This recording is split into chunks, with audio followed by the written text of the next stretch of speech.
This is the Valley Today.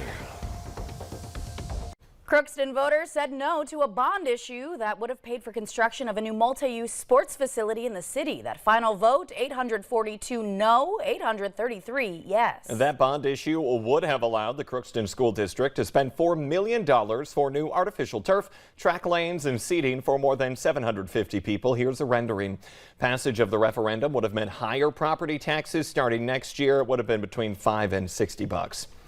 Crookston's was just one of two school bond issues in our region in the primary election. In Ulen-Hitterdal, it was also an overwhelming no vote. The school district had asked for approval on a child care center. Everyone voted 70% no, 30% yes. We now know who will be squaring off in November in the race for governor of Minnesota. Incumbent Tim Walz is moving ahead in his bid for another term. He beat DFL challenger Oli Savior in a blowout during yesterday's primary election. Walz with 97% of the vote, Savior with just 3. Walz will face Republican Scott Jensen, who won the party endorsement at the state convention, but faced challenges from Joyce Lacey and Bob Carney at the primary election level.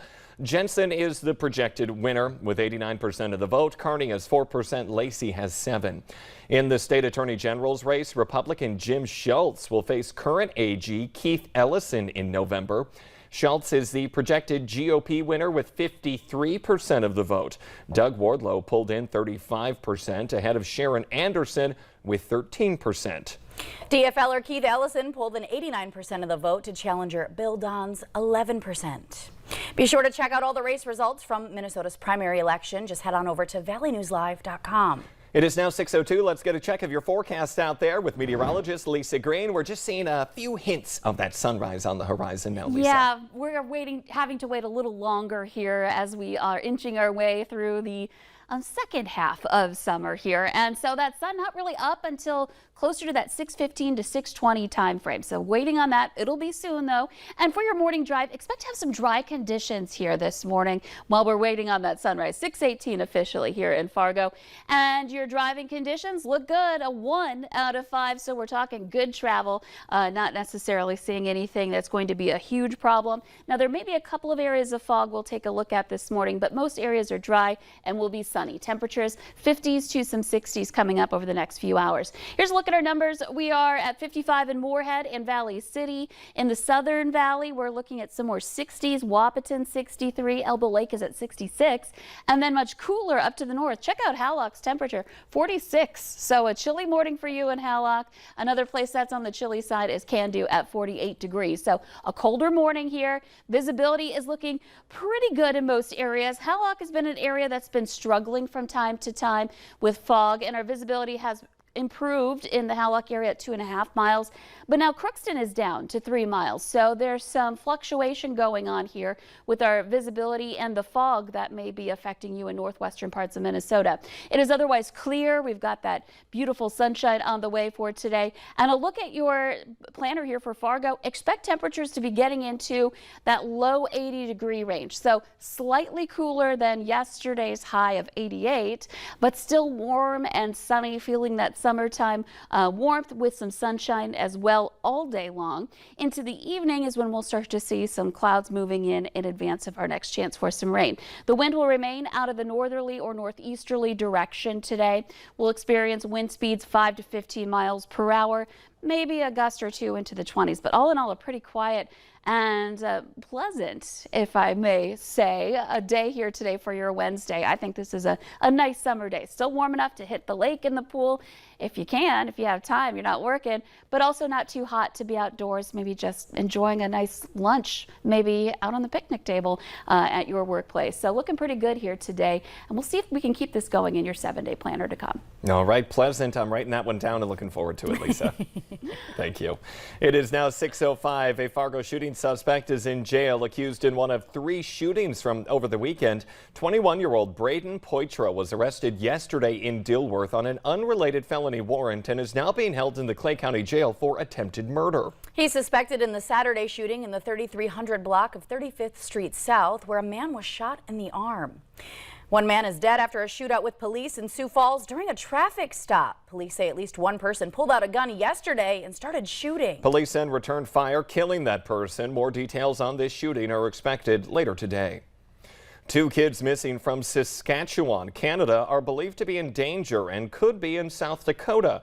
The Canadian Mounted Police have issued an Amber Alert for 7-year-old Luna Potts and 8-year-old Hunter Potts.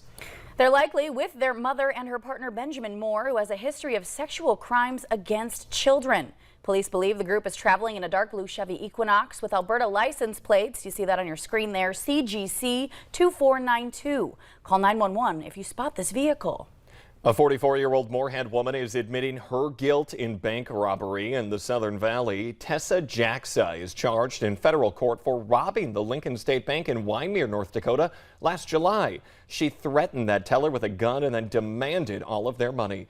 Prosecutors are asking that Jaxa be sentenced to 5 years in prison. Fargo police are honoring a Walmart employee for helping solve what they call a significant crime. Travis Rorick is an asset protection manager and contacted police in June after observing 4 people making suspicious transactions that appeared consistent with credit card fraud. When officers arrived, they found the suspects in a vehicle containing items including credit cards, which had been stolen from a local business just the night before. And a Castleton man is accused of filing fake insurance claims totaling $34,000. The North Dakota Department of Insurance says that 58-year-old Paul Balmer filed 14 false claims involving an ATV accident. He faces 10 years in prison and a $20,000 fine. The Fargo School Board is saying no to the Pledge of Allegiance at its meetings. The board voted 7-2 last night to stop opening their meetings with the pledge. The debate's been going on since February and was on the chopping block again yesterday after comments from members of the public and other members of the board. The pledge isn't a show of our patriotism. It's an affirmation of our commitment and our loyalty to a greater cause, and that greater cause is freedom. Board members have been talking about concerns over the phrase "under God," which they say does not line up with the district's diversity policies. Fargo police detectives are on pace for specialty training to be experts in downloading data off of cell phones. It's part of an effort to stop sex trafficking and exploitation of children. Valley News Team's crime and safety reporter Bailey Hurley has the details.